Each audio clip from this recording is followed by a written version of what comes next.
शिव का एक अर्थ विस्मय आया है। शिव पुराण में अथवा तो शैवागमिक तंत्र की यात्रा में शिव का एक अर्थ होता है विस्मय। जैसे कभी छोटे थे, श्रावण का महीने का आरंभ होता था, अथवा तो असमय कभी वर्षा हो तो आकाश में एक इंद्रधनुष खिंच जाता है ना। तो जब छोटे थे तो उस इंद्रधनुष को देख करके एक विस्मय होता था। और उस समय तो खुले खेत ज्यादा होते थे, मकान इतने थे नहीं, तो भी खुले थे तो दौड़ पड़ते थे खेतों में। कभी पहाड़ में देखा तो पहाड़ के शिखर की ओर दौड़ लगाते थे कि कहीं तो दिखे कि दोनों छोर दिख जाएं। ऐसा प्रयास किया है ना सबने, इंद्रधनुष को देख करके जो विस्मय बोध हुआ है, उस विस्मय को शिव की प्रथम झलक कहा गया है। यह शिव का प्रथम दर्शन है, विस्मय। एक और अनुभव बताऊं, कभी हमारे वहां हरेला बोते थे, अथवा तो किसान हो तो खेती उसमें हल चला करके बीज बोते थे। तो जो छोटे बच्चे होते हैं ना, वो अपने लिए एक अपना छोटा खेत अलग बनाते थे। वर्ष में 4-5 अवसर तो मिल जाते हैं हरेला बोने के। तो छोटे बच्चे अपना बोते थे और नित्य जाकर के उसको देखते थे। बड़े लोगों का तो कोई मतलब ही नहीं, उनको पता है कि पानी डालना है 3 दिन में एक बार, वो निकलेगा, अपनी गति से बढ़ेगा, अपनी इच्छा से वो गति करेगा, ठीक है ना। किंतु जो छोटे बच्चे होते थे बाल्यकाल में, वो देखते थे बीज को पलट करके, मिट्टी को देख करके, हटा करके। तो जिस दिन वो निकलता था, पहला अंकुरण होता था, वो पहला जो प्रस्फुटन होता था, उसको देख करके विस्मय होता था ना, आह्लाद के रूप में, आनंद के रूप में, प्रसन्नता के रूप में। वो जो बीज के पहले अंकुरण से छोटे बच्चे के अंतःकरण में जो विस्मय बोध प्रकट हुआ, उसे कहा शिव दर्शन है।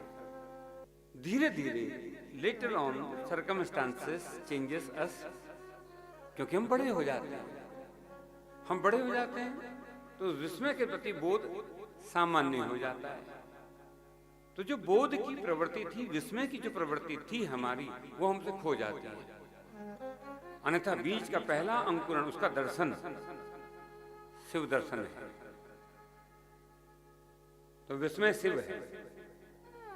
हमने विस्मय होना बंद कर दिया, विस्मित होना बंद कर दिया। और बड़ी बड़ी घटनाएं भी हमें आश्चर्यजनक लगती ही नहीं। पहले छोटी छोटी घटनाएं भी हमें आश्चर्यचकित करती थी। जब तक चित्त शिशुवत होता है, तब तक शिवत्व के निकट होता है। वो जो बोध की अवस्था थी, विस्मय के प्रति जो हमारा अनुराग था, वो अनुराग कहीं जैसे ही हटता है, माया का आवरण आकर के जीव को घेर लेता है। और शिव को प्राप्त करना हो तो भगवान व्यास शिव पुराण में कहते हैं, शिवो भूत्वा शिवम यजेत, शिवो भूत्वा शिवम यजेत। शिव विस्मय है, विस्मय को प्राप्त करके ही शिव का भजन किया जा सकता है। उस विस्मय बोध को, जो आपकी अनुभूति थी, वो इंद्रधनुष को देख करके विस्मय हुआ था ना, वो आपकी अनुभूति तो थी। उस अनुभूति को दोबारा अपने जीवन में प्रकट करो, पुनः प्रकट करो। हम साधना की इतनी बातें करते हैं, पूजा पाठ, अगरु चंदन तुलसी नैवेद्य, यज्ञादि कर्म, तीर्थ यात्राएं, ये सब साधना के मार्ग में हमने जोड़े हैं चीजें। किंतु जो मूल बोध है वो छूटता चला गया है। उस मूल के बिना शिवो भूत्वा शिवम यजेत, शिव होकर के ही शिव को भजा जा सकता है। एक अर्थ में कहें तो जीव है ही नहीं, जीव हटे शिव ही शेष रहे, तो ही शिव का पूजन होता है। तो शिवम भूतवा, शिव होना पड़ेगा, शिवो भूतवा। और शिव क्या है? विस्मय।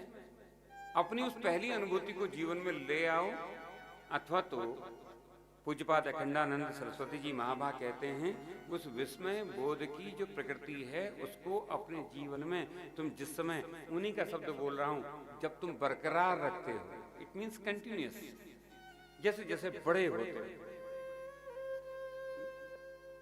वो विस्मय का बोध भी आपके साथ बना रहे। अर्थात सहज अवस्था, जिसे गीता में भगवान ने कहा सहज धर्म कौन्तेय,